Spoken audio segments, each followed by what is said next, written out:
हुए हैं, तो ऐसा कहा जाता है कि जैसे आत्मा की शक्ति प्रकट होती है, आत्मा में अनंत शक्ति है और अनंत शक्ति को समाने की उतनी फिजिकल बॉडी भी स्ट्रांग होनी चाहिए। बाहर से ऐसा मसल्स वसल्स की बात नहीं है, बट बॉडी के अंदर में स्ट्रेंथ, इनर स्ट्रेंथ वो मेन में बहुत ज्यादा होती है। और इसीलिए वो जो जैसे आत्मा प्रकट होता है ना, तो आत्मा इतना शक्तिशाली है। जैसे आपके पास में कोई जैसे न्यूक्लियर बॉम्ब होते हैं, तो nuclear bomb it is very dangerous, but उसको आपको समाने के लिए एक प्रॉपर एनक्लोजर वो चाहिए जिससे वो न्यूक्लियर एनर्जी कंटेन हो सके। तो न्यूक्लियर एनर्जी से भी ज्यादा पावरफुल आत्मा की एनर्जी है, तो उसको समाने की शक्ति पुरुष में ज्यादा है। और इसीलिए जो एंड में देखो, ये जिसके भी जन्म हुए ना, आपका भी जन्म पुरुष में भी हुआ है, स्त्री में भी हुआ है। अगर मैं आज पुरुष हूं तो कभी पूर्व जन्म में मैं स्त्री भी रहा होऊंगा। तो स्त्री पुरुष ऐसा मत समझिए कि आज आप स्त्री है तो हर जन्म में आप स्त्री ही थे। हो सकता है फ्यूचर में आप स्त्री न होके पुरुष भी हो सकते हैं। और इस तरह से चेंजेस हर एक, जैसे हम अलग अलग बॉडी लेते हैं तो हर समय स्त्री है तो हर समय स्त्री की बॉडी ही नहीं लेगी, स्त्री की भी ले सकती है, पुरुष की भी ले सकती है, और नपुंसक भी। तो इस तरह से है। एंड जो लास्ट जो होता है उसमें ज्यादातर पुरुष के अंदर में वो शक्ति होने से और लास्ट भाव पुरुष का होता है। ऐसा देखा भी गया है और हम देखते भी हैं कि ज्यादातर सब भगवान पुरुष थे। तो अभी हम ये टॉपिक यहाँ पर स्टॉप करते हैं। विल गो टू द सत्संग, अदरवाइज इसमें हम लंबे चले जाएंगे। वापस यही है कि रियलाइज होना और रियलाइज, रिकॉर्डिंग चालू कर दी, रियलाइज होकर क्षमापना होना। देखो कितने भी साल, जैसे 1500 साल का पुरुषार्थ है, 1500 ईयर्स, अगर 2 साल हुए, 5 साल हुए या 10 साल हुए या इवन 20 साल भी हुए, तो if you compare 1500 years with 20 years और 50 years also, that is still a small this one. तो ये आत्मा की प्रगति है कि पूर्ण शांति तो आगे जाके मिलेगी, लेकिन शांति के मार्ग पे तो हम चल चुके हैं। That is very very important. And an awareness कि मुझे शांत रहना है, ये बहुत ही जरूरी है। और जैसे सुनीता ने कहा, सुनीता जी ने, कि भाई पनिशमेंट, तो आप अपने पनिशमेंट खुद डिसाइड कर सकते हो, या एटलीस्ट आत्मसिद्धि 3 बार नहीं तो 1 बार तो आत्मसिद्धि as a good punishment, it's not a bad punishment, good punishment. इस बहाने आप आत्मसिद्धि पढ़ोगे। 3 बार ना कर सके तो 1 बार तो आत्मसिद्धि पढ़ो। ओके, सो अभी हम आगे बढ़ते हैं। सब लोग अपना माइक्रोफोन म्यूट कर देते हैं, मैं सबको म्यूट कर देता हूँ। तो अभी हमारी गाथा नंबर 49 कंप्लीट हुई है। गाथा नंबर 49 है, भाष्यो देहाध्यास थी आत्मा देह समान, पण ते बन्ने भिन्न छे प्रगट लक्षण भान।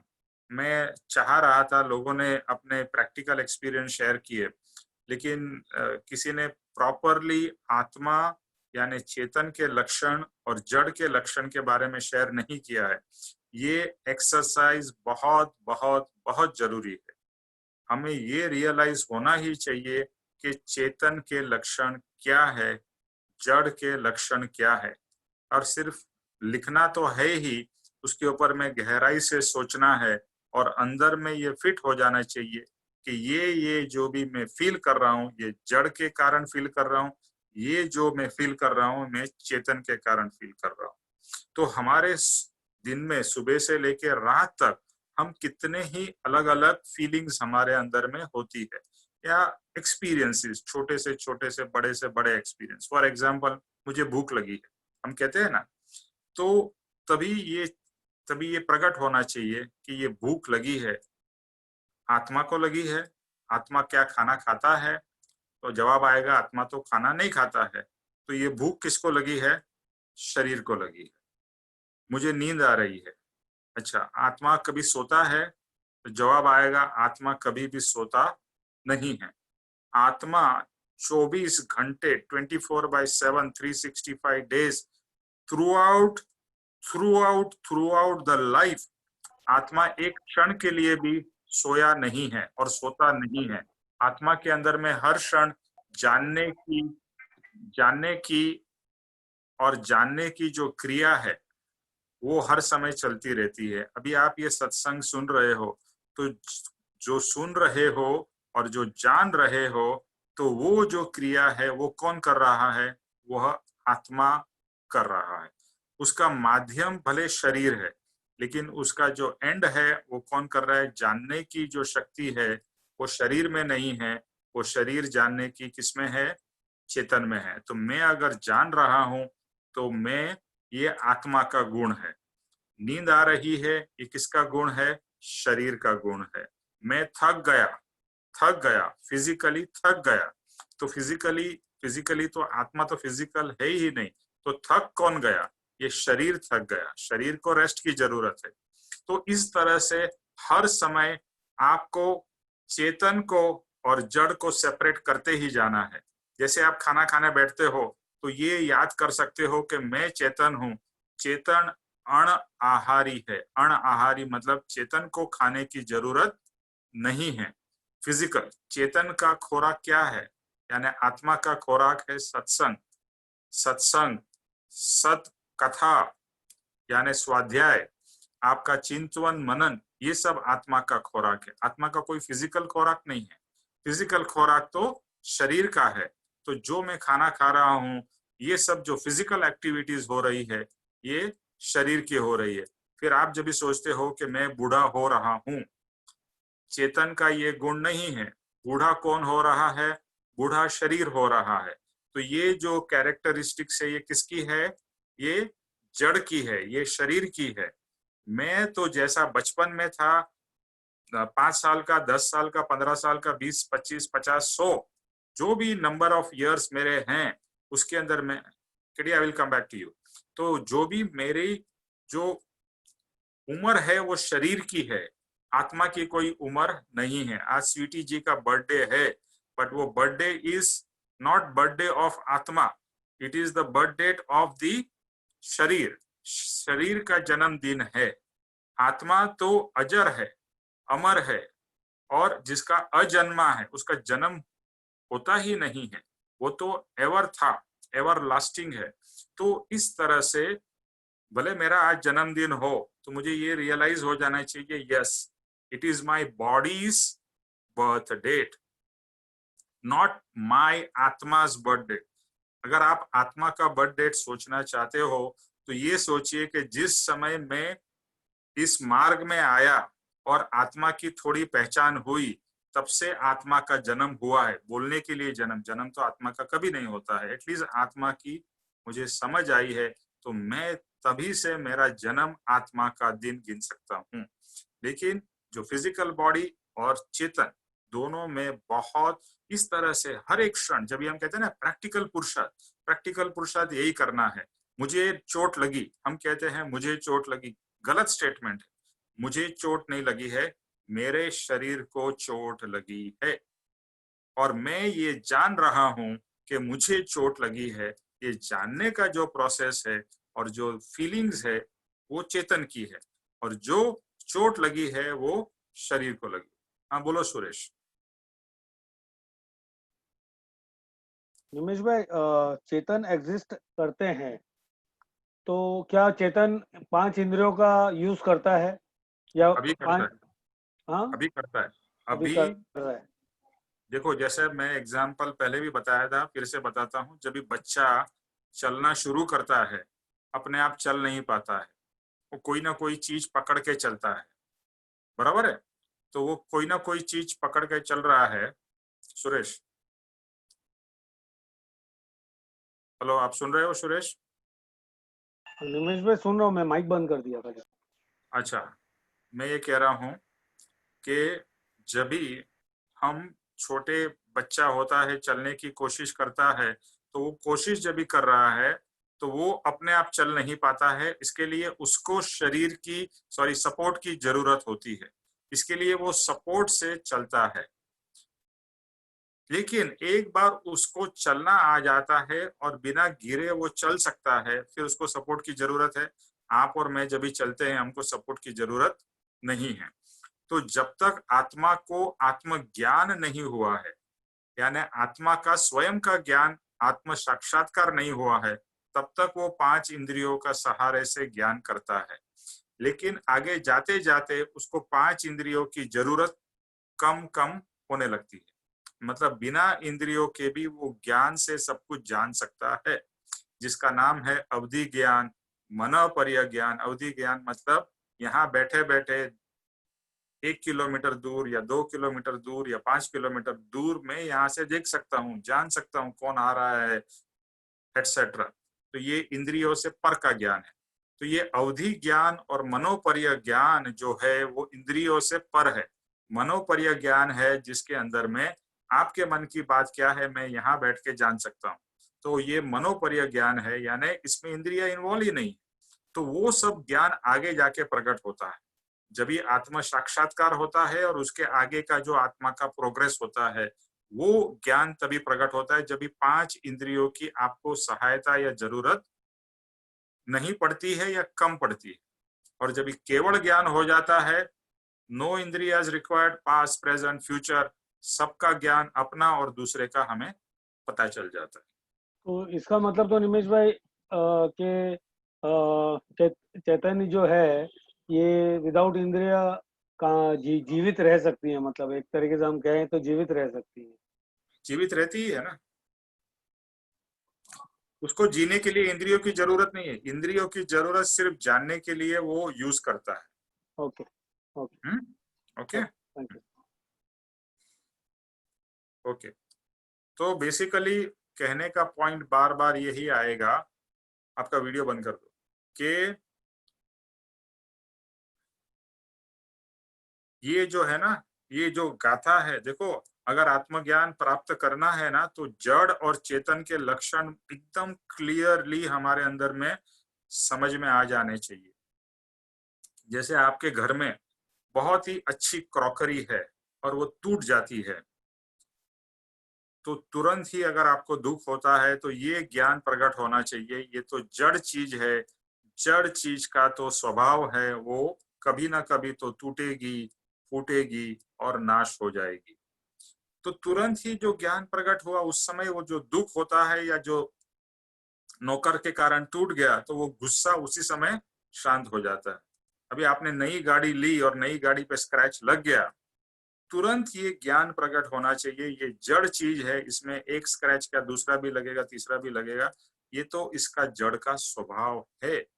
तो इस तरह से हर समय जो ये ज्ञान जो आप ग्रहण कर रहे हो उसका उपयोग उसमें प्रस्तुत होने लगेगा। तो जड़ और चेतन के लक्षण फिर से मैं कहूंगा हर एक सत्संग में जो आ रहे हैं, एंड नॉट यहाँ पर नहीं, दिमाग में नहीं, लिख कर लिखो। जैसे हम बच्चे जैसे होमवर्क करते हैं, यहाँ बच्चा बन के ही करना है, जड़ के क्या गुण है और चेतन के क्या गुण है, लिखो लिखो लिखो। Then only you will be able to differentiate. Otherwise अब जड़ और चेतन के गुण हमारे शरीर में मिक्स हो चुके, क्योंकि जड़ और चेतन दोनों है, इस शरीर में दोनों है, तो दोनों के गुण प्रकट हो रहे हैं और हमको लगता है ये सब गुण शरीर के हैं।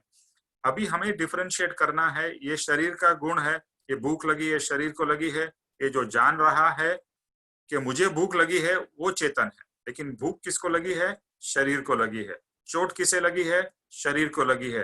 बीमार कौन हुआ है, मैं बीमार नहीं हुआ हूं, शरीर बीमार हुआ। इस तरह से जड़ और चेतन का भेद करते ही रहना है। I hope it is clear to everybody. ये निरंतर ये प्रैक्टिस में डालो। ये जो क्रिया हुई जड़ की थी चेतन की थी, जड़ की थी चेतन की थी, किसकी थी? तो बोल रहा हूं ये क्रिया किसकी है, जड़ की है। ये जड़ के कारण मैं बोल रहा हूं, आप सुन रहे हैं जड़ के कारण। इंद्रिय जो है वो इंद्रिय अभी जड़ ही है, लेकिन जो उसके बाद में जो जानने की क्रिया हो रही है, आपने सुन लिया और सुन के आपने जो समझा, वो समझने की क्रिया है, वो चेतन की है। Okay, is it clear? जड़ चेतन जड़ चेतन जड़ चेतन, पापा जी ने भी कहा है जड़ और चेतन का जो डिफरेंशिएशन है और उसके लक्षण है, बहुत बहुत गहराई से, सिर्फ ऊपर ऊपर नहीं, गहराई से हमें समझने हैं और हमारी डे टू डे लाइफ में उसको यूज करना है। समझ के हर एक ज्ञान जो हम यहाँ से ग्रहण कर रहे हैं ना, उसका हर एक चीज का डे टू डे लाइफ में यूज करना है। और यूज करोगे तो वो ज्ञान और पक्का होगा, आप यूज नहीं करोगे तो वो ज्ञान चला जाएगा। There is a saying in English, okay, what I hear, ये मैंने पहले बहुत टाइम पहले शेयर किया था, but I think it is more relevant right now. What I hear I forget,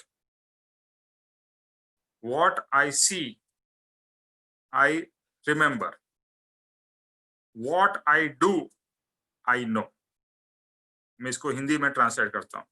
जो मैं सुनता हूं वो कुछ समय के बाद में मैं वो चला जाता है, मैं भूल जाता हूं. जो मैं देखता हूं वो मुझे कुछ याद रहता है. और तीसरा, जो मैं करता हूं वो मुझे एक्सपीरियंस हो जाता है, यानी मैं वो जान लेता हूं. आई नो मीन्स मैं जान लेता हूं. तो सबसे सुनना इंपॉर्टेंट है. सुनने के बाद में आप चिंतन मनन करके उसके नोट्स बनाओ, उसके पॉइंट्स लिखो. देखो, आपका जो ये जो होमवर्क है ना, वो होमवर्क क्या है, एक जगह शांति से बैठो और शांति से जो आपने सुना है उसका जो भी डाइजेस्ट हुआ है उसको आप लिखिए. और लिखकर फिर उसको एक दो बार पढ़िए, रिवाइज करिए, एंड देन उसको प्रैक्टिकल लाइफ में अप्लाई करिए. Don't worry about failure.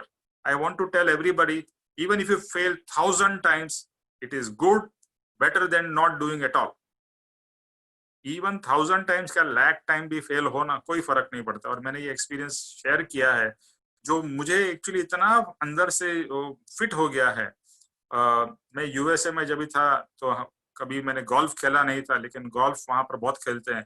तो मैंने भी सोचा चलो मैं गोल्फ खेलता हूँ, और मुझे लगा कितना सिंपल, एक छोटा सा बॉल है, उसको मारना है. लेकिन जब ये आप रियल में करने जाओ तो बॉल कहाँ जाता है और आपका क्लब किधर और ही उड़ता है. इधर ऊपर से चला जाएगा या जमीन में लगेगा या बॉल इधर जाएगा उधर जाएगा, लेकिन जहां जाना चाहिए कभी नहीं जाएगा. और फिर मैं दूसरे लोगों को देखता था, वो इतने फर्स्ट क्लास मार सकते थे.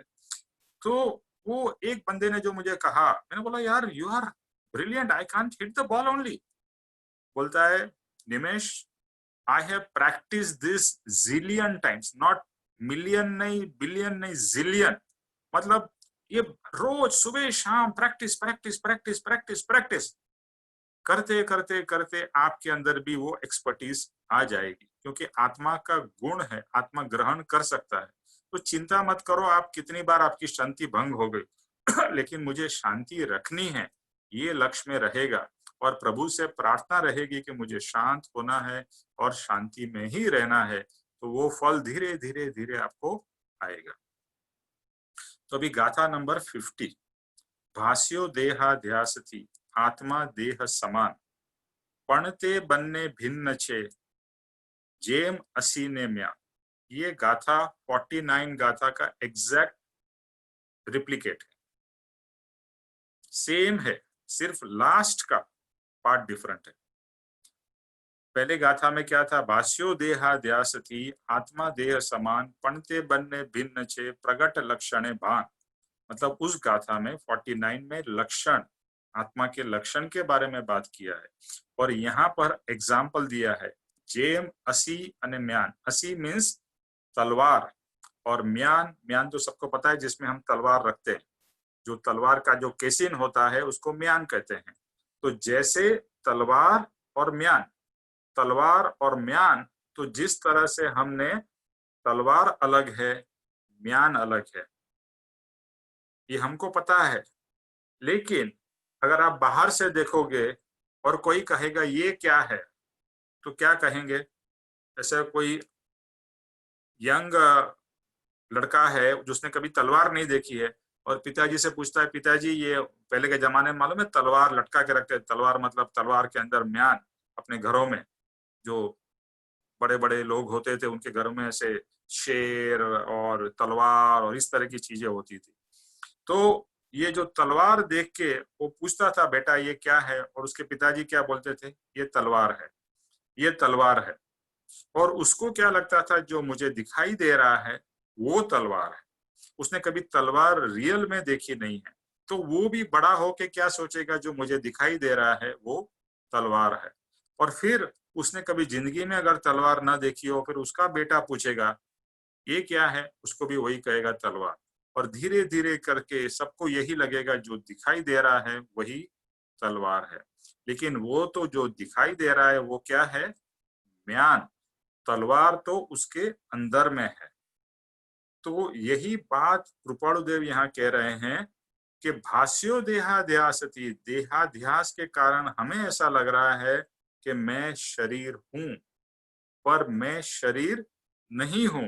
मैं तो जो शरीर में बैठा हूं वह मैं हूं, और शरीर तो वो म्यान जैसी है। शरीर इज लाइक कवरिंग। शरीर जैसे आपने कोई गिफ्ट दी हो तो गिफ्ट हमेशा गिफ्ट बॉक्स में देते हैं। जैसे कोई स्वीटी जी को गिफ्ट दे तो गिफ्ट बॉक्स दे और अंदर गिफ्ट ना हो तो क्या स्वीटी जी सोचेंगी? तो गिफ्ट और गिफ्ट बॉक्स दोनों होता है ना। बट मेन चीज क्या है? क्या बॉक्स, आजकल तो बॉक्स बहुत ही अच्छे हो गए हैं, लेकिन फिर भी वैल्यू किसकी होगी? बॉक्स की होगी या गिफ्ट की होगी? Obviously, everybody will say gift because the main thing is the gift, not the box.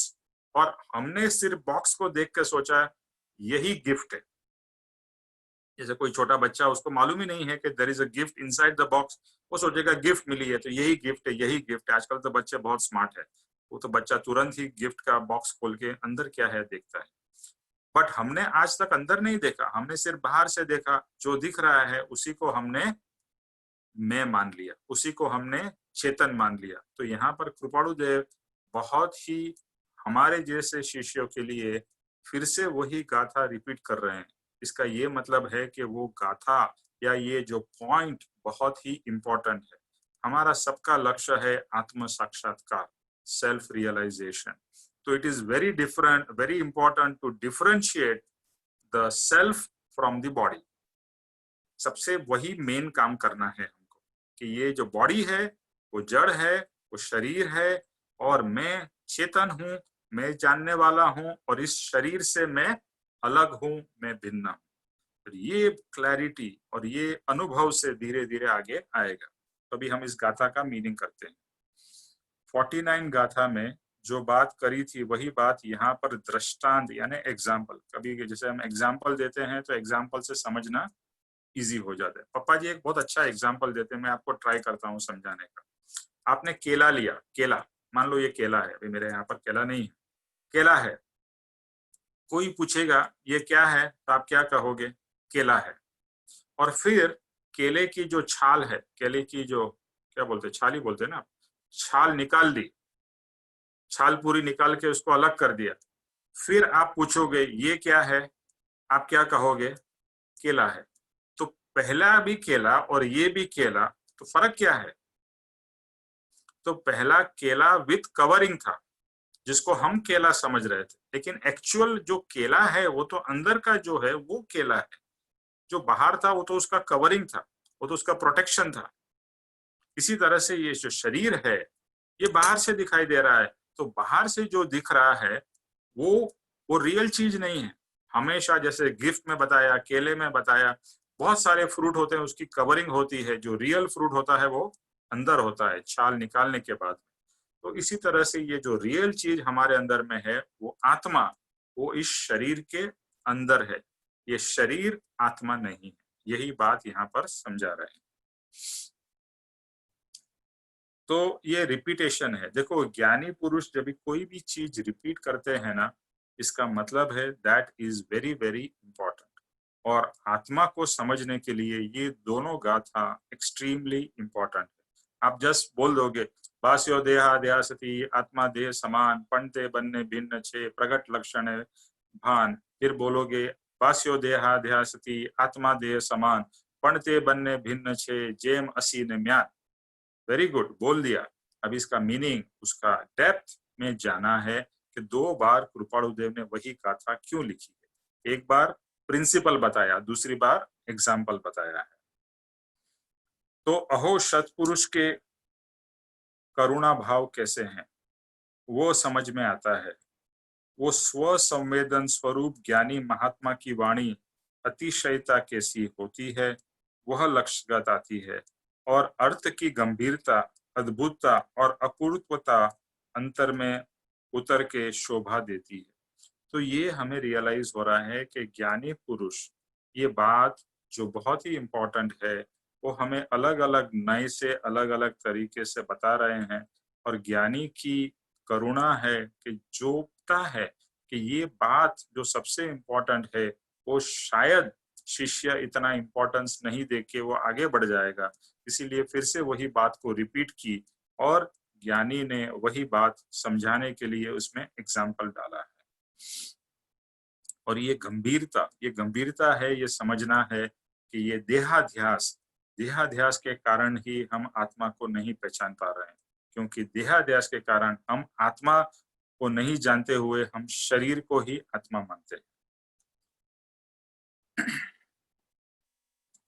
तो पहले जैसे कहा है, इस गाथा में श्री गुरु करुणा भाव से सचोट भाषा में कहते हैं कि हे शिष्य, अनंत काल से देहात्म बुद्धि के कारण आत्मा और देह का भेद लक्ष्य में नहीं आता है।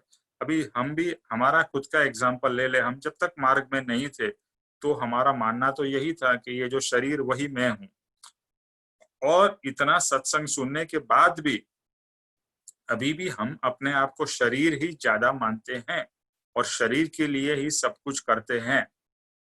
तो डोंट वरी अबाउट इट, जैसे कहा ये शुरुआत है, तो धीरे धीरे देहाध्यास जाएगा। देहाध्यास इस भव का नहीं है, देहाध्यास अनंत अनंत लाखों करोड़ों भव का है। इसके लिए वो इतना चिपक गया है आत्मा देह के साथ में, उसको निकालने में थोड़ा टाइम लगेगा, थोड़ा और बहुत पुरुषार्थ लगेगा, लेकिन दोनों अलग है ये समझ में आ जाएगा। लक्षण उसके जानने से क्लैरिटी आएगी हमारे पास। देखो ऐसा क्यों कहा जाता है कि मनुष्य के भव में ही आत्मा की प्राप्ति होती है? उसका मेन रीजन ये है कि यहाँ पर बुद्धि है, समझने की शक्ति है, वो जो जानवर में नहीं होती है। तो ये शक्ति का हमें उपयोग करना है। अनफॉर्चुनेटली ये हमने बुद्धि का उपयोग पर या संसारी वस्तु में ही किया है, हमने अपने आप को जानने में इसका उपयोग ही नहीं किया। दूसरा ये है कि आत्मा जो है उसका मूल गुण है उपयोग, जो आगे आएगा। So will talk about it later. तो जैसे दोनों के जो लक्षण है अलग अलग है, और ये लक्षण मैं वापस रिपीट करता हूं, डू राइट डाउन चेतन के लक्षण और जड़ के लक्षण। बहुत बहुत ये चीज इंपॉर्टेंट है। एंड मंडे को डू शेयर, और जिसने शेयर नहीं किया है एस्पेशली वो लोग जरूर शेयर करें। संकोच जरा भी मत रखिए, आप क्या समझ रहे हो और कितने ब्रिलियंट हो, यहाँ पर ब्रिलियंसी का कोई टेस्ट नहीं, सिर्फ आपने क्या पुरुषार्थ किया है वो आपको आपके वर्ड्स में शेयर करना है। तो जैसे तलवार और म्यान बाह्य दृष्टि से म्यान रूप जानने में आती है, पर वह एक दूसरे से अलग है, इसी तरह से देह और आत्मा देह रूप दिखाई देते हुए भी भिन्न भिन्न है, इसमें कोई संदेह नहीं है। और जैसे जैसे भले हमें अनुभव आत्मा का न हो, लेकिन समझ में तो ये पक्का आ जाना चाहिए कि हाँ, जड़ अलग है, चेतन अलग है। अभी मुझे समझ में आ गया है जड़ के क्या क्या गुण और लक्षण है, चेतन के क्या क्या है। नाउ आई हैव एटलीस्ट समझ से तो मुझे क्लैरिटी आ गई है। वो समझ की तो क्लैरिटी ले लो। पप्पा जी क्या कहते हैं, वर्तन की भूल चलेगी, वर्तन मीन्स अभी बिहेवियर में नहीं आएगा, लेकिन समझ की भूल नहीं चलेगी। समझ सम्यक, जैसा वो आता है ना, सम्यक प्रकार से ज्ञानी में अखंड विश्वास रखने का फल निश्चय से मुक्ति ही है। सम्यक में सही समझ। तो यहाँ पर सम्यक दर्शन का मतलब भी वही है कि सम्यक में सच्ची समझ और सच्चा दर्शन। दर्शन बाद में होगा, पहले समझ पक्की करनी पड़ेगी। तो समझ बहुत इंपॉर्टेंट है, और हम समझदार लोग हैं। कहते हैं ना ये समझदार हम है, तो समझ का उपयोग आत्मा के लिए करो ना, दूसरी फालतू चीजों के लिए करके क्यों समझ को वेस्ट कर रहे हो। तो दोनों के लक्षण अलग है, वह स्पष्ट अनुभव में आता है। अभी तलवार जो काम कर सकती है, क्या वो म्यान काम कर सकती है? अगर आप लड़ाई में म्यान लेके चले जाओ, आपका क्या होगा हाल मालूम है ना? आप तलवार को भूल जाओ और म्यान लेके चले जाओ, कोई फायदा नहीं होगा। और जो म्यान काम कर सकता है वो तलवार नहीं कर सकती है। जो कवरिंग का काम म्यान कर सकती है, क्या वो तलवार कर सकती है? नहीं। लेकिन एक बात हमें पक्की समझ में आती है कि तलवार और म्यान में से ज्यादा इंपॉर्टेंस किसका है? तलवार का है। म्यान तो उसके संभालने के लिए है। तो इम्पोर्टेंट थिंग इज तलवार। इसी तरह से इस शरीर में इंपॉर्टेंट चीज क्या है? आत्मा। क्योंकि आत्मा के कारण तो सब कुछ हो रहा है, तो सबसे इंपॉर्टेंट आत्मा है एंड सेकेंडरी देह है। आज तक हमने रिवर्स करके रखा हुआ है। रिवर्स मीन्स जो लोग सत्संग से कनेक्टेड नहीं है उन्होंने तो आत्मा को देखा भी नहीं है, सोचा भी नहीं है, और आत्मा के बारे में सोचने की उनके पास में टाइम भी नहीं है। वो तो शरीर को ही सब कुछ मानते हैं। लेकिन अभी हमारी समझ आ गई है, तो अभी हमारे इंपॉर्टेंस में देखो, देह को नेग्लेक्ट नहीं करना है। ये मत समझिए कि देह को नेग्लेक्ट करना है। देह को खिलाना पिलाना तंदुरुस्त रखना ये हमारी रिस्पॉन्सिबिलिटी है, बट उतना ही रिस्पॉन्सिबिलिटी आत्मा को ज्यादा हमें इंपॉर्टेंस देना है। और आत्मा के लिए जो इंपॉर्टेंट हो उसके लिए फर्स्ट प्रायोरिटी होनी चाहिए। तो आत्मा के लिए सबसे इंपॉर्टेंट क्या है? सत्संग। तो किसी भी तरह से देह को जो भी हो बाद में करके, यानी हमारे संसार के काम पहले करना है या बाद में करना है। अभी सबको पता है 5 बजे सत्संग है, तो आप सब लोग ज्वाइन हो जाते हो, यानी आपके जो भी काम है आइदर वो पहले कर लेते हो या बाद में करते हो। तो अभी आपकी प्रायोरिटी क्लियर हो गई कि सत्संग वो मेरे लिए इंपॉर्टेंट है। मेरे लिए मतलब आत्मा के लिए। और आत्मा के लिए और क्या इंपॉर्टेंट है? आत्मा के लिए है स्वाध्याय।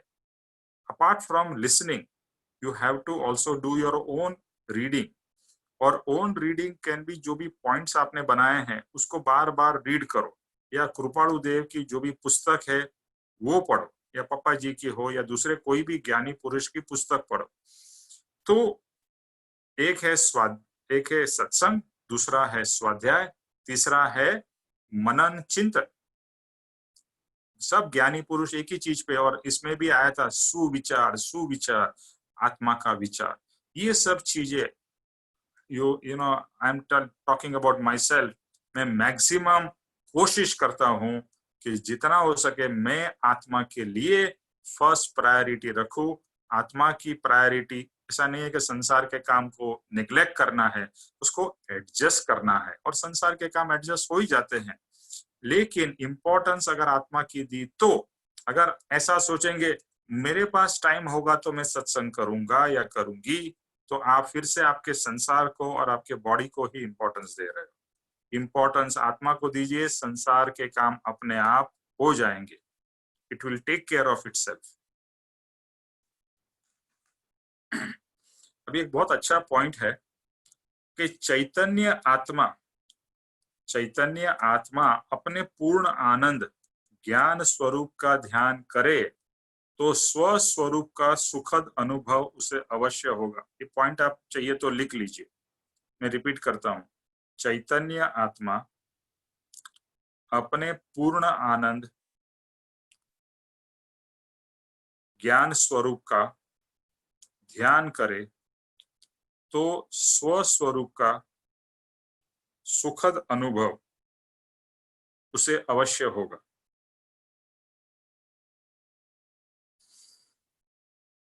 तो आज तक हमने ध्यान किसका? एक दफा प्लीज और रिपीट करें। श्योर। चैतन्य आत्मा अपने पूर्ण आनंद ज्ञान स्वरूप का ध्यान करे तो स्व स्वरूप का सुखद अनुभव उसे अवश्य होगा। ये जो भी मैं एक एक वचन पढ़ रहा हूं उसमें से मेरा एक भी नहीं है, ये सब के सब वचन ज्ञानी पुरुषों के हैं। ओके, तो ये ज्ञानी अपने अनुभव से निमेश भाई, सुखद क्या बोले आपने? उसे सुखद अनुभव उसे अवश्य होगा। सुखद अनुभव उसे अवश्य होगा। मैं फिर से एक बार लास्ट टाइम पढ़ लेता हूं। चैतन्य आत्मा अपने पूर्ण आनंद ज्ञान स्वरूप का ध्यान करे तो स्व स्वरूप का सुखद अनुभव उसे अवश्य होगा। ओके, इसका मीनिंग समझते हैं। आत्मा क्या है? चैतन्य है, और चैतन्य आत्मा जो पूर्ण आनंद है। आत्मा के अंदर में क्या है? सुख है, आनंद है, शांति है। तो यहाँ पर पूर्ण आनंद की बात हुई है, तो पूर्ण आनंद ज्ञान स्वरूप, आत्मा में आनंद है, आत्मा में ज्ञान है। तो यहाँ लिखा है, शब्द यूज किया है पूर्ण आनंद, यानी जो आत्मा का संपूर्ण आनंद है और जो उसका ज्ञान स्वरूप है, उसका अगर ध्यान करेंगे। देखो, हम जब भी शब्द कहते हैं ना, ध्यान करना है, बहुत से लोग कंफ्यूज हो जाते हैं। ध्यान का मतलब क्या होता है? ध्यान यानी मेडिटेशन इंग्लिश में कहे तो, बट ध्यान एक्चुअली एक चीज के ऊपर होता है। मैंने उससे कंसंट्रेशन की हायर स्टेट है मेडिटेशन, यानी एक ही चीज के ऊपर में कंसंट्रेट करना, एक ही चीज के ऊपर में विचार करना, और विचार करते करते करते उसका ध्यान एक शब्द, एक साधारण शब्द का क्या मतलब होता है? ध्यान। मेरा ध्यान नहीं था, कभी हम कहते हैं ना मेरा ध्यान नहीं था, इसके लिए मैंने सुना नहीं। तो ध्यान दूसरा मतलब होता है उपयोग। आत्मा का गुण है उपयोग। तो हम अगर हमारा ध्यान, हमारा उपयोग किस में डालेंगे? हमारे खुद के स्वरूप में। और हमारा स्वरूप कैसा है? पूर्ण आनंद ज्ञान स्वरूप। उसका अगर हम ध्यान करेंगे तो ध्यान करना है, और जैसे बताया पुरुषार्थ जो करना है, तो उसमें एक ध्यान भी आ जाएगा। तो ध्यान करेंगे तो स्वस्वरूप, जो हमारा स्वयं का स्वरूप है, उसका सुखद अनुभव हमें अवश्य होगा। उन्होंने शब्द लिखा है, अवश्य होगा। तो आज तक हमने पहले आत्मा को जानना पड़ेगा। देखो, किसी भी चीज को ध्यान करने से पहले उसको जानना तो पड़ेगा ना। इसके लिए पहले वाला गाथा बहुत इंपॉर्टेंट है कि चैतन्य के क्या गुण है, क्या धर्म है, चैतन्य कैसा है, चैतन्य आनंद स्वरूप है, उसका स्वरूप कैसा है, ये सब हमें जानना है। और उसको जानकर फिर उसके ऊपर में फोकस करना है, उसका ध्यान करना है कि मैं चेतन, सुख स्वरूप, आनंद स्वरूप, यानी उसके बारे में सोचना है और उसका ध्यान करना है। जैसे मंत्र बोलते हैं, इसी तरह से मंत्र के जैसा उसके ऊपर में फोकस करना है कि मैं चेतन हूँ, मैं ज्ञान स्वरूप, आनंद, पूर्ण आनंद, ज्ञान स्वरूप आत्मा हूँ। तो उसका ध्यान, उसके बारे में एक मेडिटेशन कह ले। और वो करते करते उसको टाइम लगेगा। देखो, ये मत सोचिए कि आज आपने ये 2 मिनट के लिए किया और इमीडिएटली हमें आत्मा का सुखद अनुभव होगा। ये करते करते करते वापिस वही बात आएगी। एक बार नहीं, 1000 बार नहीं, लाख बार, करोड़ बार करना पड़ेगा। एक दिन वो स्पार्क प्रकट होगी, और वो स्पार्क प्रकट होगी। ज्ञानी की कृपा से हमको ये सब वचन मिले हैं, और ज्ञानी ने भी यही ध्यान, मनन, चिंतन करते करते आत्मा को प्रकट किया। तो आत्मा का सुखद अनुभव, सुखद यानी आत्मा का अनुभव, जो रियल प्योर आत्मा का सुखद अनुभव है, वो अवश्य होगा। Is it clear? अभी नेक्स्ट, आत्मा किससे जान सकते हैं? तो विचार पूर्वक भेद करने से। जैसे हमने स्टार्टिंग में कहा, ये जो हो रहा है ये शरीर का है या आत्मा का है। हर समय ये डिफरेंशिएशन करते ही रहो। वेद ज्ञान जिसे कहते हैं, हर समय ये क्रिया देह की है, आत्मा की है, देह की है, आत्मा की है, आत्मा की है, देह की। ये कंटिन्यूअस हमारे अंदर में ये एक साइकिल चलती रहनी चाहिए। तो यहाँ पर ज्ञानी पुरुष क्या कहते हैं? आत्मा किससे जान सकते हैं? अभी ये हमारा दूसरा प्रश्न होता है ना, मुझे आत्मा जानना है, कैसे जान सकते हैं? तो उन्होंने जवाब दिया, विचार पूर्वक भेद करने से आत्मा को आप जान सकते हो। विचार पूर्वक। विचार, कृपाणु देव का भी वचन है, कर विचार तो पाम, कर विचार तो पाम। विचार करते करते आत्मज्ञान होगा, वही मार्ग है। यहाँ पर भी वही क्या, विचार पूर्वक भेद करने से, ये आत्मा का है, ये जड़ का है, ये चेतन का है, ये शरीर का है। अभी ये जो है ना, ये वचन, ये एक्चुअली ब्रह्मचारी जी जो मुनिश्री लल्लू जी महाराज के शिष्य थे, जिन्होंने आगास के डेवलपमेंट में जो पहले कृपाणु देव के शिष्य जो मुनि थे लल्लू जी महाराज, और लल्लू जी महाराज के शिष्य थे ब्रह्मचारी जी, और ब्रह्मचारी जी भी आत्मज्ञानी थे और उन्होंने बहुत लिखा है। और एक्चुअली ये जो वचनामृत हमारे पास है ना, उसका कंपाइलेशन में ये ब्रह्मचारी जी का बहुत बड़ा योगदान है।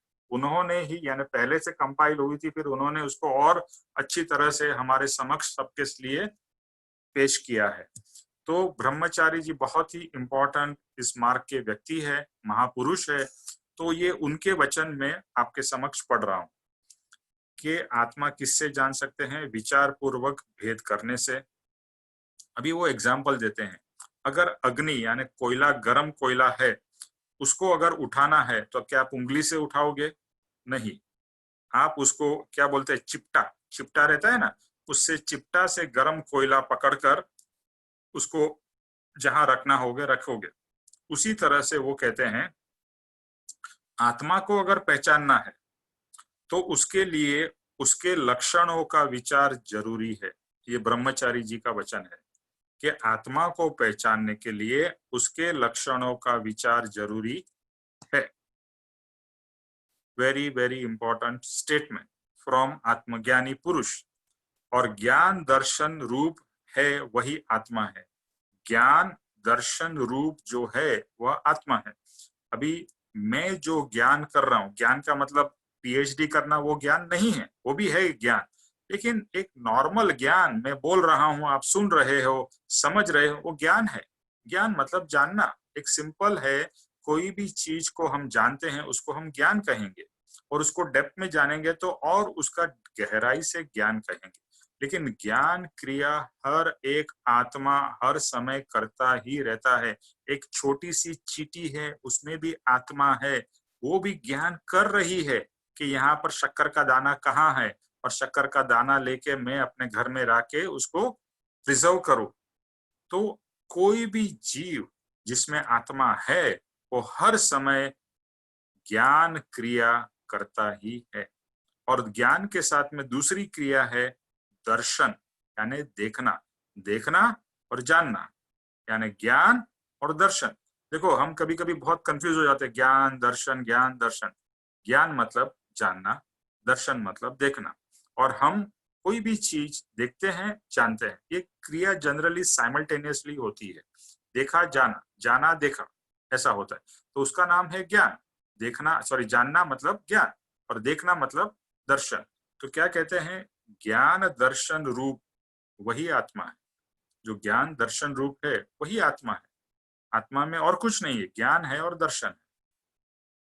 उसे दूसरे, अभी आगे बात करते हैं, उसे दूसरे विभावों, इच्छाओं, संकल्प, विकल्प आदि से अलग करने से बुद्धि रूप छन्नी से जड़ और चेतन के लक्षण अलग अलग विचार कर सकते हैं। अभी क्या कहते हैं, अभी हमारे अंदर में निरंतर विभाव चलते रहते हैं, इच्छाएं होती रहती है, संकल्प और विकल्प चलते रहते हैं। तो ब्रह्मचारी जी कहते हैं इन सबको अलग करके, इन सबको अलग करना है, और अलग करके चेतन के लक्षण के बारे में विचार करना है। हमारे को चेतन के विचार क्यों नहीं आते हैं? पहले तो चेतन के बारे में पता नहीं था। अभी हम सत्संग कर रहे हैं, आत्मसिद्धि कर रहे हैं, तो चेतन के विचार हमें थोड़े थोड़े आ रहे हैं, क्योंकि चेतन के लक्षण अभी हमें पता चल रहे हैं जो आज तक शायद पता नहीं थे। ब्रह्मचारी जी कह रहे हैं जैसे छन्नी होती है ना, जैसे पहले जमाने में, आजकल तो सब रेडीमेड आता है, बट पहले गेहूं और कंकड़ निकालने के लिए छन्नी का इस्तेमाल करते थे। तो गेहूं अलग हो जाते थे, कंकड़ अलग हो जाते थे। तो हमारे जीवन में भी गेहूं यानी आत्मा और कंकड़ मतलब हमारे विभाव, हमारे संकल्प, विकल्प, हमारी इच्छाएं, एक्चुअली ये सब है ना हमारे लिए क्या है, कंकड़ है। कंकड़ क्यों है? क्योंकि ये आत्मा के लिए हानिकारक है, और आत्मा की प्रगति में ये ऑब्स्टेकल है। तो ये ऑब्स्टेकल को हमको हटाना पड़ेगा। तो ब्रह्मचारी जी कह रहे हैं जैसे छन्नी से आप गेहूं और कंकड़ अलग करते हो, इसी तरह से छन्नी से बुद्धि, उन्होंने यूज किया है बुद्धि रूप छन्नी। बुद्धि है, ये हमारी सबसे प्लस पॉइंट है। तो बुद्धि रूप छन्नी से जो संकल्प, विकल्प, इच्छाएं, विभाव, उसको अलग करो, और दूसरा क्या अलग करो, और चेतन के लक्षण अलग अलग जो विचार है उसको अलग करो। कहने का मतलब यह है कि विभाव, संकल्प, विकल्प को साइड करो और चेतन के बारे में विचार करो। और विचार कर, जब भी हम बोलेंगे आत्मा का विचार करो, तो प्रश्न आएगा क्या विचार करें। विचार यही करना है, आत्मा कैसा है, आत्मा के लक्षण क्या है, उसका गुण धर्म क्या है, आत्मा क्या कर सकता है और क्या नहीं कर सकता है, ये सब चिंतन मनन। तो यहाँ पर ज्ञानी पुरुष कह रहे हैं कि हमारा जो समय है ना, वो किस में जाता है। हम सोचते हैं कि हमारे काम करने में समय जाता है, एक्चुअली काम करने से ज्यादा समय हमारा हमारे फालतू के विचार करने में जाता है, संकल्प विकल्प करने में, संसार की इच्छाओं के पीछे जाता है। मुझे ये चाहिए, मुझे वो चाहिए, फिर चाहिए उसके लिए फिर हम एफर्ट करते हैं, कहाँ से मिलेगा, क्या करेगा, गूगल पे जाएंगे, यहाँ जाएंगे, वो जाएंगे, पूरा टाइम हमारा उसी में चला गया। फिर आत्मा के लिए विचार करने के लिए टाइम नहीं है, और हम फिर कहते हैं मेरे पास टाइम नहीं है। क्यों टाइम नहीं है? क्योंकि आपने आपका पूरा समय जड़ वस्तु के पीछे वेस्ट कर दिया है। सब जड़ वस्तु है। इसीलिए ज्ञानी पुरुष कहते हैं जड़ और चेतन का भेद अलग करो। वापिस बहुत इंपॉर्टेंट बात आ रही है, और यही चीज होमवर्क में करनी है। जिसने किया है मैं उनसे भी रिक्वेस्ट करूंगा, दरख्वास्त करूंगा कि फिर से उसके ऊपर में सोचे, लिखे और उसके ऊपर में मनन चिंतन करे। सब में, ये उनका लास्ट वचन है, सब में जानने वाला, देखने वाला अलग है, वह आत्मा है। हर एक चीज में जो जानने वाला पदार्थ है, जो देखने वाला पदार्थ है, वह इस शरीर से अलग है। और वह कौन है? वह आत्मा है। तो जितनी जानकारी हमें हो रही है वो सिर्फ आत्मा के कारण हो रही है। तो ज्ञान का गुण आत्मा में है, शरीर में नहीं है। हाँ, शरीर का, बुद्धि का उपयोग जरूर करते हैं। जैसे हम देखने के लिए आंख का उपयोग करते हैं, बट आंख देख नहीं रही है। कौन देख रहा है? मैं देख रहा हूं। किसके द्वारा? आंख के द्वारा। इसी तरह से मैं जब विचार कर रहा हूं तो बुद्धि का उपयोग कर रहा हूं, बुद्धि के उपयोग से विचार कर रहा हूं, लेकिन बुद्धि विचार नहीं कर रही। बुद्धि एक माध्यम। I hope it is clear to everybody. Okay, देह और आत्मा संयोग के कारण एक रूप दिखाई देते हुए भी कभी वो दोनों एक नहीं होते हैं। अभी ये एक सबसे बड़ा प्रिंसिपल है कि हजारों, लाखों साल, करोड़ों साल भले देह और आत्मा एक साथ में रहे हुए हो, फिर भी वो एक रूप नहीं होते हैं।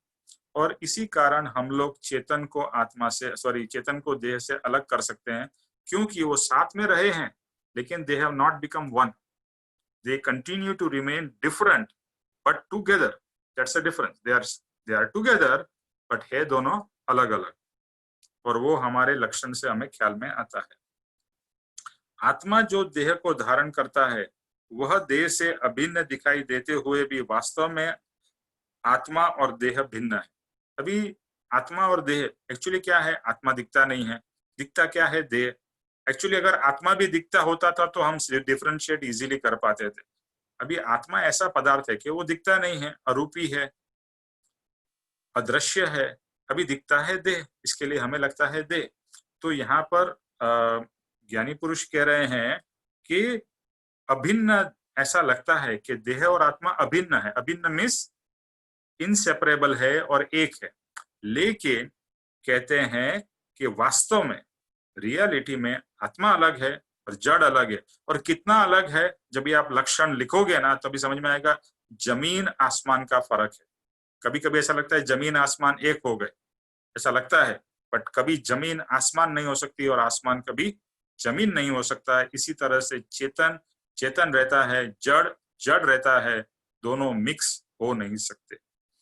देह व आत्मा के रहने का घर है। आत्मा देह में रहता है पर कभी भी वह देह रूप होता नहीं है। आत्मा देह से अलग ही रहता है। अभी ये बात पहले भी आई है कि आत्मा रहता कहाँ पर है?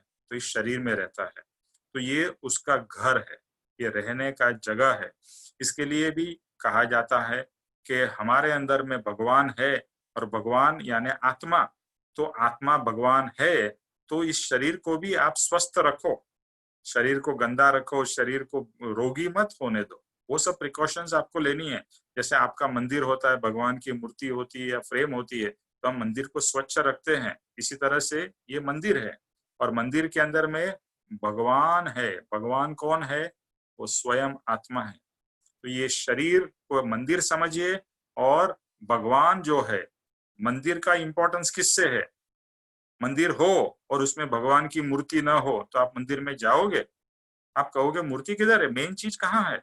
इसी तरह से ये जो शरीर है ये मंदिर है और जो भगवान है वो हमारा स्वयं का आत्मा है। ओके, तो मंदिर में भगवान यानी ये देह के अंदर आत्मा स्थित है, पर फिर भी वह एक नहीं है, ये ध्यान में रखना है। देह जड़ परमाणुओं का पुंज है और हर क्षण परमाणु का एडिशन सब्ट्रैक्शन होता रहता है, पर उसके कारण आत्मा में कोई कम या ज्यादा नहीं होता है। अभी जो देह है वो जड़ है और पुद्गल, पुद्गल यानी कि आज के भाषा में कहे तो एटम्स एंड मॉलिक्यूल से बना हुआ है, यानी जड़ के पदार्थों से उसके मिक्स यानी इकट्ठा होने से। जैसे अभी मेरी उंगली है फॉर एग्जाम्पल, अभी ये कितने ही जड़ पदार्थों के मिक्स यानी जुड़ने से ये उंगली बनी है। इसी तरह से मेरा पूरा शरीर बना है, इसमें हजारों नहीं लाखों करोड़ों सेल्स से ये बना हुआ है। तो ये पुद्गल सेल्स है। तो पुद्गल सेल्स के अंदर में कम और ज्यादा होता ही रहता है। देखो कोई भी जड़ पदार्थ है ना, उसमें कम ज्यादा होता ही रहता है। अभी हमारा जो शरीर है वो धीरे धीरे छोटा से बड़ा कैसे होता है? क्योंकि उसमें सेल्स की बढ़ोतरी होती है और एक स्टेज आती है जब भी शरीर बढ़ना बंद हो जाता है और शरीर एक एक जैसे कहते हैं ना, लाइफ का एक पॉइंट आता है, मिड पॉइंट।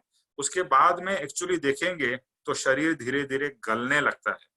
जो व्यक्ति पहले बहुत ही बड़ा दिखता था, अभी वो बड़ा तो है साइज उसका, बट धीरे धीरे ऐसा कहा जाता है और देखा भी जाता है, पहले जितनी हाइट थी थोड़ी हाइट भी कम हो जाती है, शरीर भी श्रिंक होने लगता है। ये हमको भी सबको अनुभव धीरे धीरे आता होगा।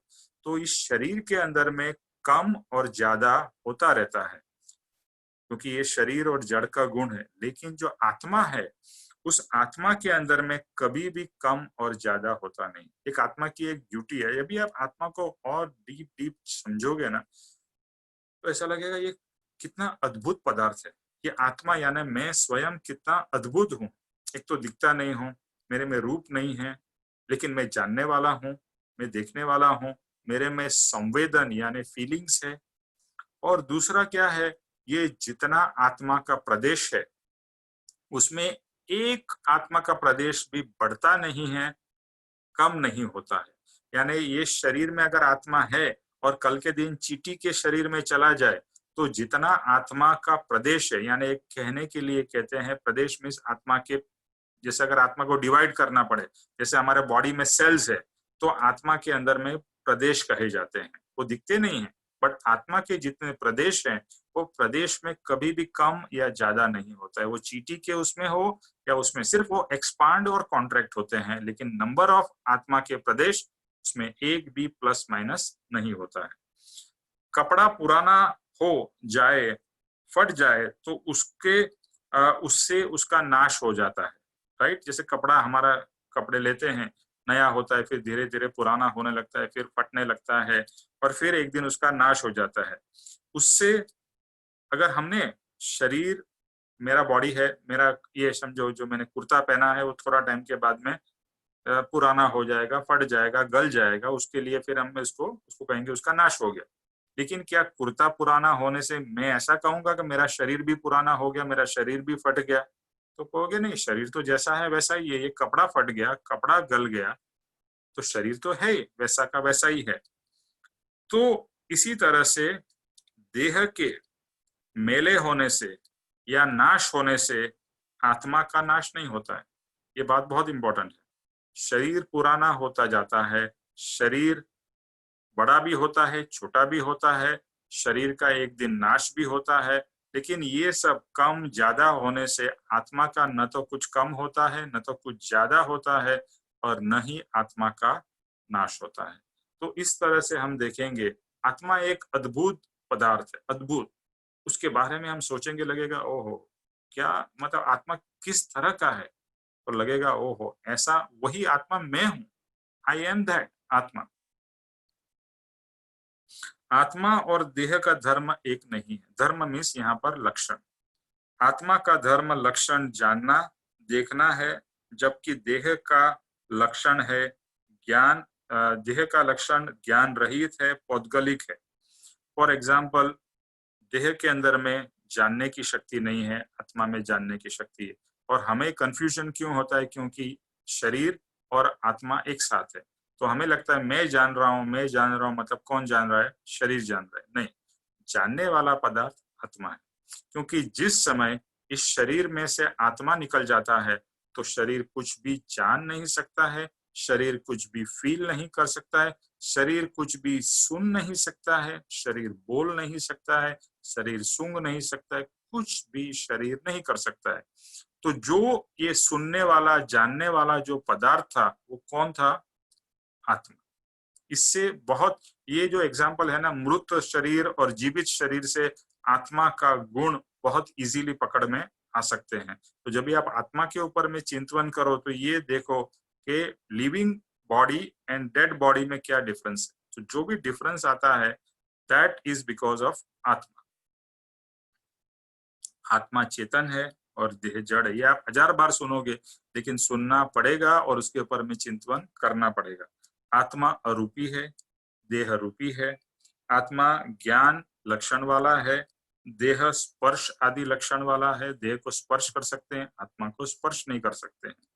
और इम्पोर्टेंट बात है, दोनों के एक भी लक्षण मिलते जुलते नहीं। इतना क्लोजनेस, इतना समय से साथ में, लेकिन आत्मा का कोई भी गुण जड़ पे नहीं लगा और जड़ का कोई भी गुण आत्मा पे नहीं लगता है। जैसे आप दो व्यक्ति साथ में रहते हैं ना, तो ऐसा होता है कि दूसरे व्यक्ति के कुछ भी गुण आपके अंदर में आने लगते हैं। जैसे हस्बैंड वाइफ साथ रहते हैं तो कुछ समय के बाद में वाइफ के थोड़े थोड़े गुण हस्बैंड में आते हैं और हस्बैंड के थोड़े थोड़े गुण वाइफ में आ जाते हैं। बहुत नहीं, बस थोड़े तो आते ही। तो जिसके साथ में रहते हो वैसे आप थोड़े थोड़े तो हो जाते हो। लेकिन ये जड़ और चेतन ऐसा है, साथ में रहते हुए भी कभी भी एक का गुण दूसरे में नहीं और दूसरे का गुण इसमें नहीं आया। ये पैराग्राफ पूरा करके हम एंड करते हैं। देह आत्मा देह में है और देह जितना है देह प्रमाण है। जैसे घड़े में रखा हुआ पानी घड़ा आकार हो जाता है, पर वह पानी घड़े से अलग है, इसी प्रकार आत्मा और शरीर का है। जैसे आत्मा अरूपी है, उसका कोई आकार नहीं, लेकिन आज के दिन अगर मैं कहूं तो मेरे आत्मा का आकार क्या है, कितना साइज है, जितना मेरा शरीर का साइज है उतना ही मेरा आत्मा है। Let's look from another example. एक घड़ा है, घड़े में आपने पानी, पानी भी एक ऐसा पदार्थ है जिसका कोई आकार नहीं है। कभी पानी का आकार देखा है आपने? नहीं। पानी को ग्लास में डाला तो ग्लास के आकार का हो गया, पानी को घड़े में डाला तो घड़े का आकार का हो गया, पानी को प्लेट में डाला तो प्लेट के आकार का हो गया। इसी तरह से आत्मा जिसमें रहता है उसका वो आकार ले लेता है। लेकिन जब भी हम पानी और घड़े को देखते हैं तो हमें क्लियरली मालूम है कि पानी अलग है और घड़ा अलग है। इसी तरह से हमें यहाँ पर भी देखना है, शरीर अलग है और ये जो चेतन अंदर है वो अलग है। अनादिकाल की मिथ्या दृष्टि के कारण आत्मा और देह के भेद लक्ष्य में नहीं आते। तो ये मिथ्या जो है जिसके कारण हमारे को आत्मज्ञान प्रकट नहीं होता है, तो ये मिथ्या के कारण अनादिकाल से हमें आत्मा का ज्ञान नहीं हुआ है और आत्मा और देह को हमने एक माना है। इसलिए जीव अपने को अज्ञान के कारण देह रूप मानता है। अज्ञान के कारण मैं देह रूप मानता हूँ। अभी मुझे ज्ञान प्रकट होगा तो मैं आत्मा को आत्मा रूप मानूंगा और देह को देह रूप मानूंगा। बहुत से बार ये शब्द आता है भेद ज्ञान। व्हाट इज भेद ज्ञान? तो भेद ज्ञान यही है कि आत्मा को आत्मा रूप जानना, शरीर को शरीर रूप या जड़ रूप जानना। यह अभिप्राय गलत है, अभिप्राय गलत है अर्थात मिथ्यात्व है, यानी अपने को देह मानना और देह ही समझना। यहाँ पर राकेश भाई का ये वचन है कि ये अभिप्राय गलत है, ये अभिप्राय गलत है, अर्थात मिथ्यात्व है। गलत का दूसरा एक जो शास्त्र का वचन शब्द है मिथ्यात्व। मिथ्यात्व और सम्यकत्व। मिथ्यात्व मीन्स गलत समझ और सम्यकत्व मतलब सही समझ। तो ये मिथ्यात्व है और वह मिथ्यात्व, वह कहते हैं राकेश भाई, सबसे बड़ा पाप है। क्या है? मिथ्यात्व यानी गलत समझ, वही सबसे बड़ा पाप है। और गलत समझ को हमें अभी सही समझ करनी है। तो मिथ्यात्व में से हम किस में आएंगे? सम्यकत्व में।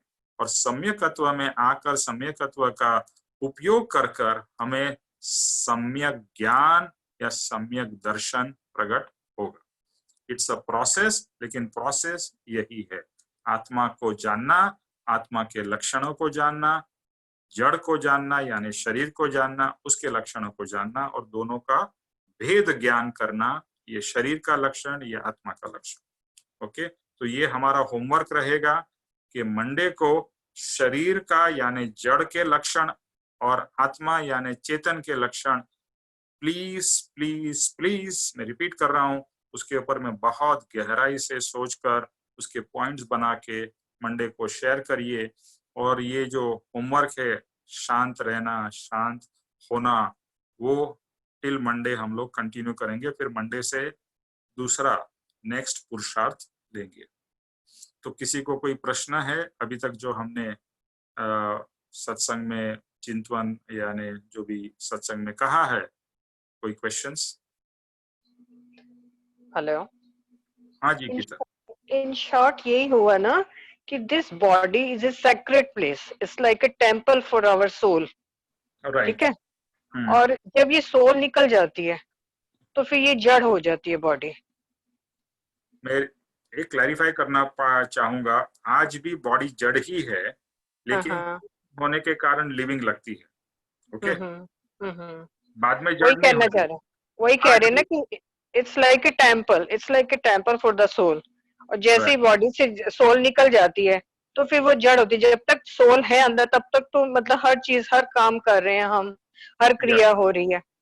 बराबर, सही बात। यही हुआ ना, तो इसको टेम्पल ही समझे। इसीलिए इसका भी ध्यान रखना बहुत जरूरी है। That is also very very important. Yes, लेकिन टेम्पल से ज्यादा मूर्ति का ध्यान रखना ज्यादा जरूरी। Yes, right. Thank you. Okay,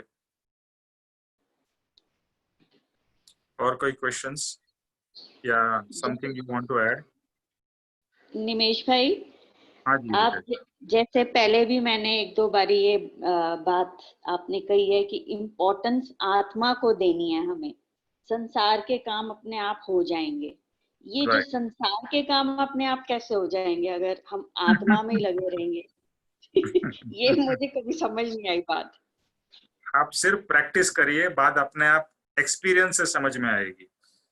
okay, ये आप करिए, यानी आत्मा के ऊपर फोकस करिए और आत्मा को फर्स्ट प्रायोरिटी दीजिए।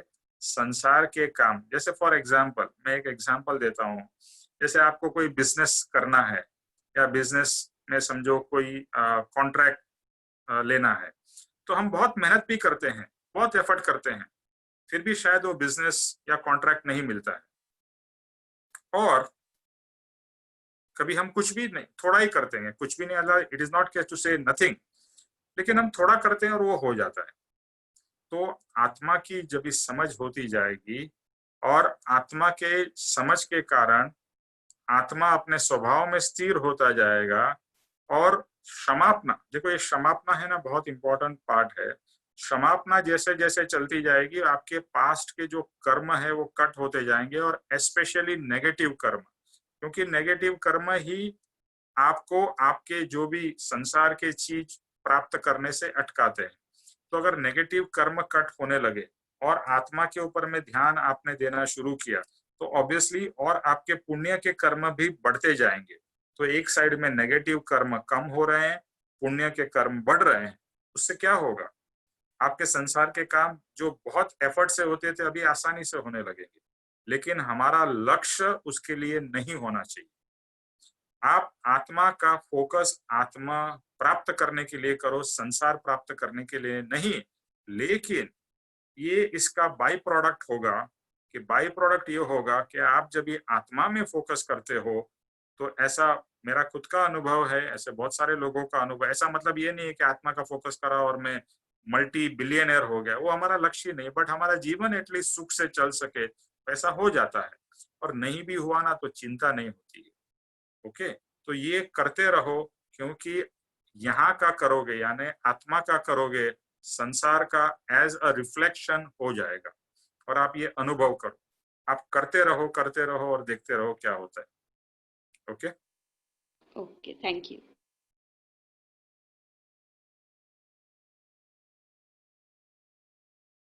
और कोई?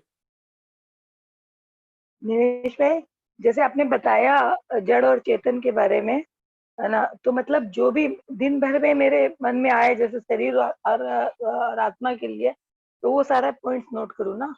एग्जैक्टली एकदम। ओके। ओके, तो जय स्वरूप रीटा जी आप करिए जय स्वरूप। हाँ जी। जय स्वरूप समझा बिना पाम्यो दुख अनंत, समझाव्यु ते पद नमो श्री सद्गुरु भगवंत। परम पुरुष प्रभु सद्गुरु परम ज्ञान सुख धाम, जेने आप्यु भान निज तेने सदा प्रणाम। देह छता जैनी दशा वर्ते देहातीत, ते ज्ञानी ना चरण मा हो वंदन अगणित। हे परम कृपालु देव, जन्म जरा मरणादि सर्व दुखों का अत्यंत क्षय करने वाला वितराग पुरुष का मूल मार्ग आप श्रीमान ने अनंत कृपा करके मुझे दिया। उस अनंत उपकार का प्रत्युपकार करने में मैं सर्वथा असमर्थ हूँ। फिर आप श्रीमान कुछ भी लेने में सर्वथा निष्क्रिय हैं, जिससे मैं मन वचन काया की एकाग्रता से आपके चरणाविंद में नमस्कार करता हूँ। आपकी परम भक्ति और वितराग पुरुष के मूल धर्म की उपासना मेरे हृदय में भव प्रयत्न अखंड जागृत रहे, इतना मांगता हूँ। वह सफल हो, सफल हो, सफल हो। ओम शांति शांति शांति। तो आज स्वीटी जी का बर्थडे है, तो स्वीटी जी के लिए एक बहुत ही अच्छी गिफ्ट है। स्वीटी जी, हम आपको प्योर चेतन आपको गिफ्ट में दे रहे हैं। Oh my God, this is the best gift I think I could have ever received. Thank you so much, Nimesh Bhai. And I want to say I share my birthday with Nimesh Bhai's bestest half. Aarti Ben ka bhi aaj birthday hai. So all my wishes and all my love to her. सब जने please बोलो आरती बहन को happy birthday. Happy birthday to, happy birthday, happy birthday Nimesh भाई, आपको भी बहुत बहुत मुबारक हो। आरती बहन का बर्थडे, निमेश भाई को भी मुबारक हो। Thank you thank you thank you. Aarti ji happy birthday to you. Sweetie ji happy birthday. Thank you, Urmil ji. I got your wishes. Thank you. Thank you, Sweetie ji. Thank you. Sweetie ji, many happy returns of the day. Many happy returns of the day, Sweetie ji. Thank you. Thank you. Happy birthday, Thank Sweetie you Ben. so much. Sweetie ji happy birthday to you. Sweetie ji, party क्यों रही? निमेश भाई जय सतगुरुदेव वंदन। पक्का। निमेश भाई जय सतगुरुदेव वंदन, और आरती बहन को बहुत बहुत विशेष देना हमारी। Thank you. जय सतगुरुदेव वंदन। रमेश भाई और आप दोनों मिलके दे देना। हाँ, मेरा तो क्या है कि दोनों ही एकदम प्रिय प्रिय लोगों का बर्थडे है। I know, two. He is surrounded by two powerful women. You know. Thank you. Two pure souls. चलो, जय सतगुरुदेव वंदन, जय सतगुरुदेव वंदन। जय सतगुरुदेव वंदन। निमेश भाई